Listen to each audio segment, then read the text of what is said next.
It's probably Jocelyn's tray flip is the biggest. And then longest could be Wallenberg. Personally, it did feel like the biggest thing I'd ever tray flipped. As far as famous goes. Most famous landed 360 flip or not landed 360 flip? You caught on to that one?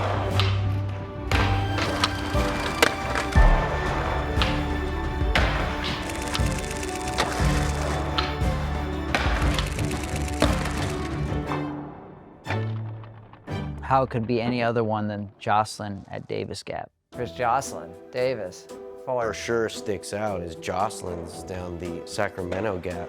Chris Jocelyn tray flip down Davis Gap. There's a video on Felipe's phone, and it just looks so next level. I'll go with the biggest, highest, fastest, gnarliest, Chris Cole, Wallenberg. Most famous tray flip ever done to me is Chris Cole, Wallenberg. Just a trick that everyone was waiting to get done down it. Chris Cole down Wallenberg, just because of the size. It just wasn't really a trick that people did that big. Especially in the era that I grew up skating. Chris Cole, Wallenberg. I like Chris Cole, Wallenberg. To me, it's the aggression. It was the way that it was like edited. You can just feel something about that clip. You know, equally as impressive, punted a skateboard up Wallenberg. I'm assuming Jamie Thomas edited that thing together. For me, the most famous 360 flip ever done is like not even a contest. Chris Jocelyn, Davis Gap. It is bar none, probably the best three flip that you could ever do down a gap, and the gap is like an 18 to 20. That takes a cake. I mean, if I had to go second, I'd say Josh Kalis over the can. Best 360 flip ever done, Josh Kalis. Josh Kalis's tray flip at Love Park. Sort of like the jump man, iconic silhouette. Josh Kalis over the bump to trash can out there in Love Park. It seemed like it was everywhere when it came out. You could say Jason Lee in Blind Video days over the little gap, because that was the first one done going really fast that you saw in a video. I think Jason Lee doing one on flat over a curb. The other person that comes to mind is Brophy. Trey flipped a picnic table, which is crazy. The one that's been seen the most though is Jocelyn's. I don't know how anybody else could answer differently. I'm gonna call Markovich's three flip off the Carlsbad bottom. Like Danny's three flip over the mega ramp was crazy. What about yours? Other notable one, Chris Cole, Wallenberg. At the time, that was really breakthrough. That was huge. Obviously, there's like Chris Cole, Wallenberg. His tray flip down Wallenberg's the one I remember the most, the catch. Anytime you show the human anguish and suffering for something that ends up working out for them, it's the tale that we tell time and time again in all the movies, you know. The most famous this or that in skateboarding doesn't necessarily equate to the hardest. Oh, Chris Cole and Chris Jocelyn, huh? Little Trey, you got to get both those dudes in the same. Okay, yeah, you know what's up.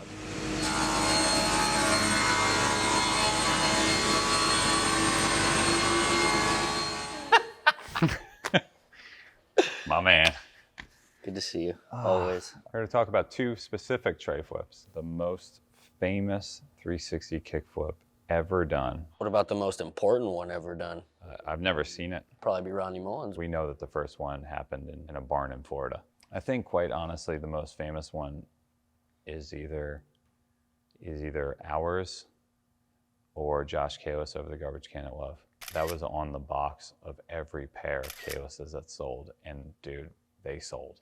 You know what? The most famous 360 flip for me actually growing up is Johnny Layton's switch tray flip down Carlsbad. I think as far as the regular one goes, I really like Stefan Janowski's tray flip tutorial where he's like skating down the beach, and I just thought that was the most relaxed looking three flip ever. Antoine, Wade, those two on flat, man, those are two really good ones on flat ground. Another honorable mention would be Brandon Westgate. As far as beautiful tray flips go, that thing, chef's kiss. It's beautiful. They're very different tray flips. Davis is probably the biggest ever done. Well, thank you for that. But I would also kind of define it in a way as like, what makes that almost be harder though if something was lower with the same length? Probably what Wallenberg is, you know? Yeah, it's a different thing, you know? It's like one, you're gonna fight the impact, and the other one, you're gonna fight the takeoff. So it's like one way or another, you're having a fight. in the hold. I bet there's mathematics out there that could measure this against other people's tray flips, length versus height versus all these things. We need experts on this.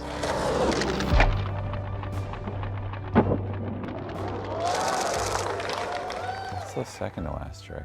Oh, back to 70 nose one. I felt like that's a pretty good situation, but there's always that push for the for the big firework finale. You know, it was the last thing that I filmed for the Zero video right before the premiere. It was insanely important.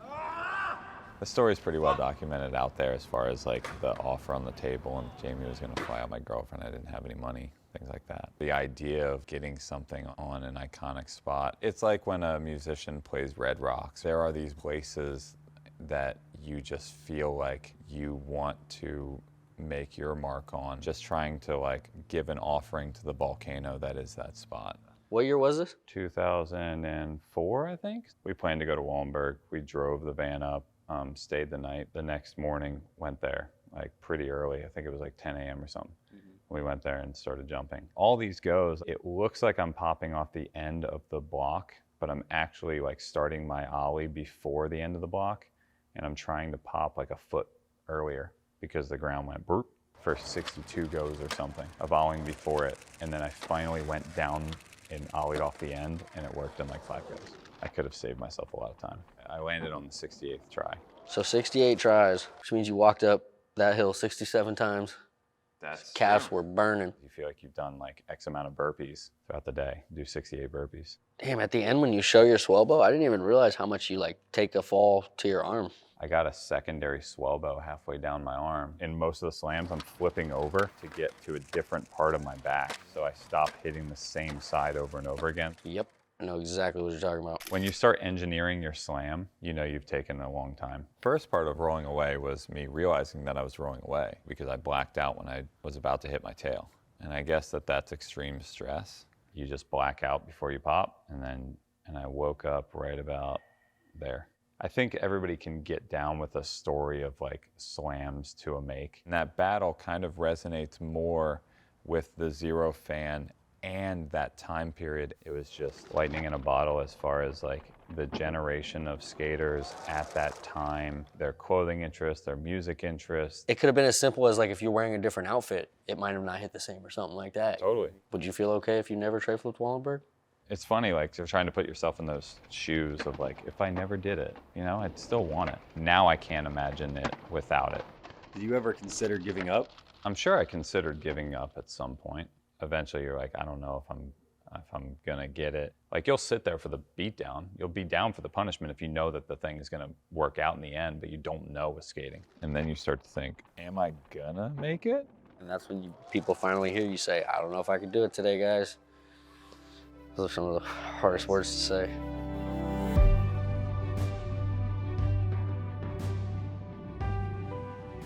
Dude, that's extended. A lot of time from catch to land, we're like, you're just thinking, hopefully this is the rollaway. As far as like all the tricks that you've done, is that the trick that you're most known for that enters the room before you do?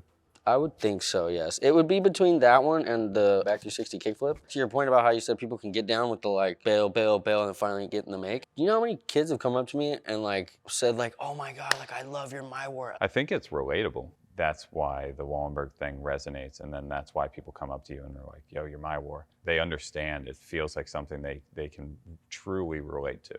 I knew that my tray flip was gonna be my last trick. Did you know that yours was gonna be yours? I believe so, yeah. I think when you're kind of jumping down something that big, you already know. I think you can also kind of tell by the reaction of the people you're around too. Cause like no one was ever reacting like that to any of the other tricks I did. And all of a sudden they chased me down the street. I'm like, okay, well this one must have been good, hell yeah. Yeah.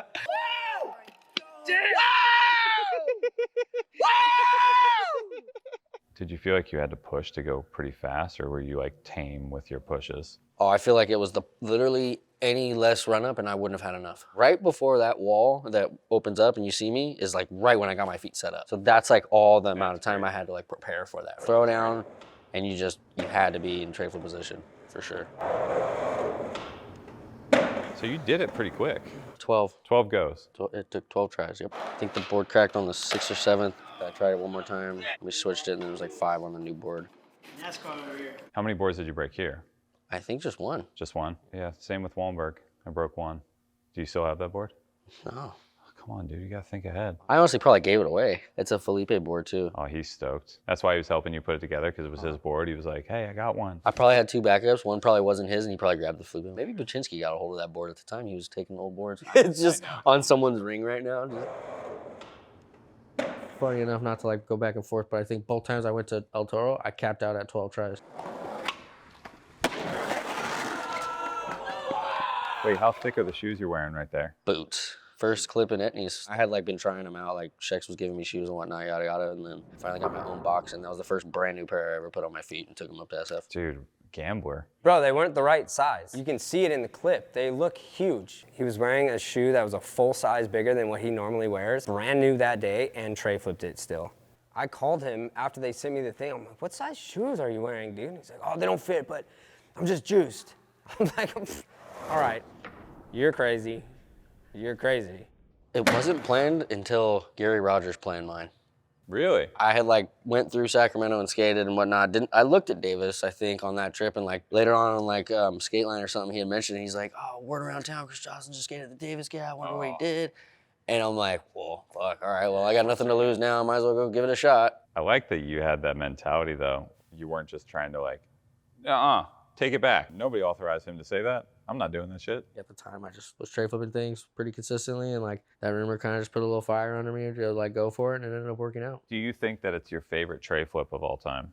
I think it's definitely the one that like I would be the most thankful that I did do. It's definitely done the most for me. But I think personally, out of like some of the ones I've like done, I had some goofy ones. There's one in Chicago I did on like this one gap where like I landed, swung my front foot up, but somehow put my foot back on my board and then immediately stopped myself and ran into a car. It's unique and it's different and it has some character and you're good for it. Nobody can be like, well, I mean, he couldn't do it clean. It's like, come on, man, you know he can do it clean. And then another one comes to mind is this, probably the first like big one I ever did. I don't know if you guys remember the gap in San Pedro with the palm trees. It's like a 3-block kind of. But yeah, I think as far as like impact-wise in my career, I'd say the Davis one and even maybe the not making the El Toro one had a little bit of a hype behind it. I don't know. Is Wallenberg your favorite one? Yeah, Wallenberg's my favorite one. Just because of the beat down associated with it. That's the trick I'm definitely most known for. If you absolutely had to try and go back to Wallenberg and tray flip it today, could you? Yeah, I think I could. I've actually thought of it like a bunch. Like, could I? And I'm like, yeah, I think I could. At least to this day, you know? Maybe tomorrow I'll feel different.